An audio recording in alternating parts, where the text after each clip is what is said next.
कि currency notes को factory में किस तरह बनाया जाता है और क्या आपने कभी सोचा है कि कोलगेट टूथपेस्ट किस तरह तैयार होता है, प्लस पाकिस्तान की ये सीमेंट फैक्ट्रियां आखिर सीमेंट को बनाती कैसे हैं। वेल, आज के इस वीडियो में मैं आपको डेली लाइफ की चीजों के मैन्युफैक्चरिंग प्रोसेस दिखाऊंगा। तो शुरू करते हैं अपना काउंटडाउन। टूथपेस्ट दोस्तों, टूथपेस्ट रोजमर्रा इस्तेमाल होने वाली चीजों में सबसे इंपॉर्टेंट है। खासतौर पर अगर कोलगेट की बात की जाए तो दुनिया के मोस्टली घरों में कोलगेट ही यूज किया जाता है। लेकिन क्या आप जानते हैं कि इस टूथपेस्ट को बनाया कैसे जाता है? वेल, किसी भी टूथपेस्ट को बनाने के लिए 3 मेन सब्सटेंसेस की जरूरत होती है।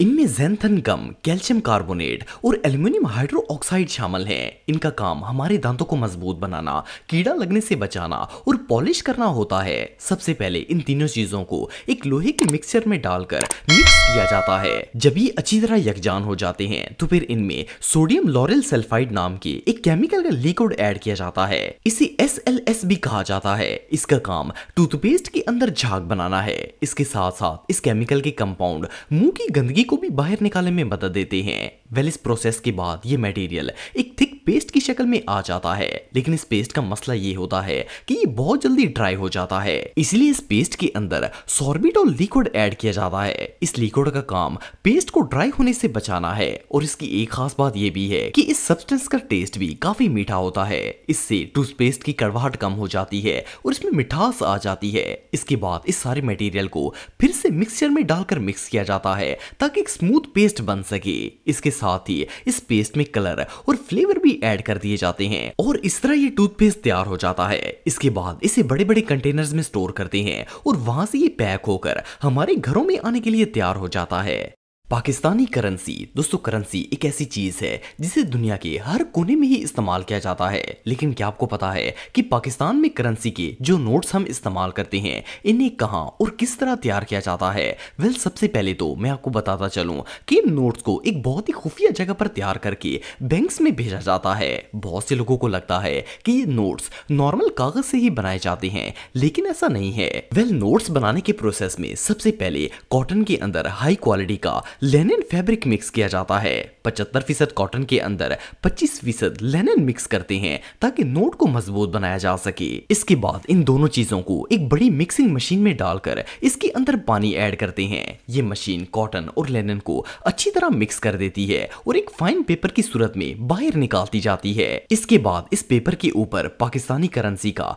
वाटर मार्क लगाया जाता है। वाटर मार्क असल में कायदे आजम की वो पिक्चर है जो नोट को रोशनी पर देखने में नजर आती है और इसी से असली और नकली नोट की पहचान होती है। फिर इन नोट्स पर डिजाइन प्रिंटिंग की जाती है। इस प्रोसेस के बाद नोट्स को कलर करने की बारी आती है। हर नोट को इसकी शेप और डिजाइन के मुताबिक स्पेशल इंक की मदद से कलर किया जाता है। जब डिजाइन और कलरिंग के बाद ड्राई होकर नोट तैयार हो जाता है तो फिर आखिर में इन नोट्स का क्वालिटी टेस्ट किया जाता है। इस टेस्ट को पास करने के बाद ही इन नोटों को बंडल्स में पैक करके बैंक्स में डिस्ट्रीब्यूट करने के लिए भेज दिया जाता है। बहरहाल जो भी हो, इतने सारे नोट्स को देखने के बाद तो किसी की भी नीयत खराब हो जाएगी। सीमेंट दोस्तों, अगर कंस्ट्रक्शन मटेरियल की बात की जाए तो इसमें सबसे इंपॉर्टेंट चीज सीमेंट होता है। ये हमारे घरों और बिल्डिंग्स को मजबूत बनाने में बहुत ही अहम किरदार अदा करता है। लेकिन क्या आपने कभी सोचा है कि सीमेंट को फैक्ट्री में किस तरह बनाया जाता है? वेल, ये एक बहुत ही कॉम्प्लिकेटेड प्रोसेस है। सीमेंट बनाने के लिए कई चीजों की जरूरत होती है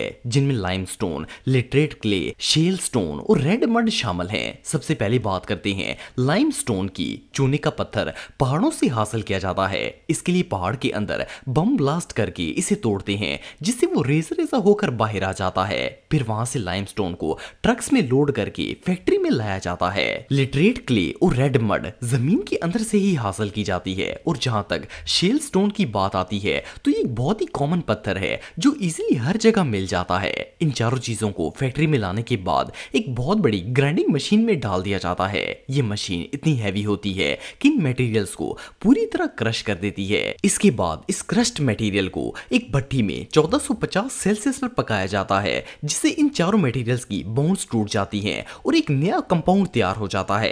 अब ईंटों को मजबूत तोड़ने वाला परफेक्ट मटेरियल तैयार हो जाता है। लेकिन ये सीमेंट छोटे छोटे पत्थरों की सूरत में होता है जिसे क्रिंकल कहते हैं। इसे पाउडर फॉर्म में लाने के लिए एक और ग्राइंडर में डालते हैं जहां इस सीमेंट के अंदर जिप्सम भी ऐड किया जाता है। सीमेंट के अंदर जिप्सम बहुत ही इंपॉर्टेंट रोल प्ले करता है। अगर ये ना हो तो मसाला तैयार करते वक्त जब इसमें पानी डाला जाता है तो ये जल्दी सख्त हो जाए, लेकिन जिप्सम की मदद से ये जल्दी सख्त नहीं होता और इसे इजीली ईंटों के दरमियान लगाया जा सकता है। एनीवे, जिप्सम को ऐड करने के बाद सीमेंट रेडी हो जाता है और इसे बोरियों में भरकर पैक कर देते हैं। चॉकलेट दोस्तों, अगर चॉकलेट की बात की जाए तो ये हर बंदे को ही पसंद होती है। इवन इसके बगैर तो कोई भी खुशी का मौका अधूरा होता है। लेकिन क्या आपने कभी सोचा है कि चॉकलेट को आखिर बनाया कैसे जाता है? वेल, चॉकलेट की प्रोडक्शन का सबसे पहला इंग्रेडिएंट स्टार्ट होता है अफ्रीका से। अफ्रीका दुनिया का वो वाहिद मुल्क है जिसने चॉकलेट के अंदर यूज होने वाले मेन इंग्रेडिएंट कोका की दरियाफ्त की थी और आज भी दुनिया में सप्लाई होने वाला 90% कोका अफ्रीका में ही प्रोड्यूस होता है। इसे एक खास तरीके से तैयार किया जाता है और फैक्ट्रीज में आने के बाद सबसे पहले इन्हें भट्टी में डालकर अच्छी तरह रोस्ट करते हैं। रोस्ट करने से ये बीन बिल्कुल ड्राई हो जाते हैं और इनकी खुशबू और ज्यादा तेज हो जाती है। फिर एक मशीन के जरिए इन बीन्स पर से छिलका उतारा जाता है। इसके बाद इन बीन्स को एक ग्राइंडर में डालकर इनका पेस्ट बनाया जाता है। ये पेस्ट काफी ज्यादा थिक होता है। इस पेस्ट को एक और मशीन में डालकर इसके अंदर एल्काइन सोल्यूशन ऐड किया जाता है, जिससे ये पेस्ट एक लिक्विड में चेंज हो जाता है।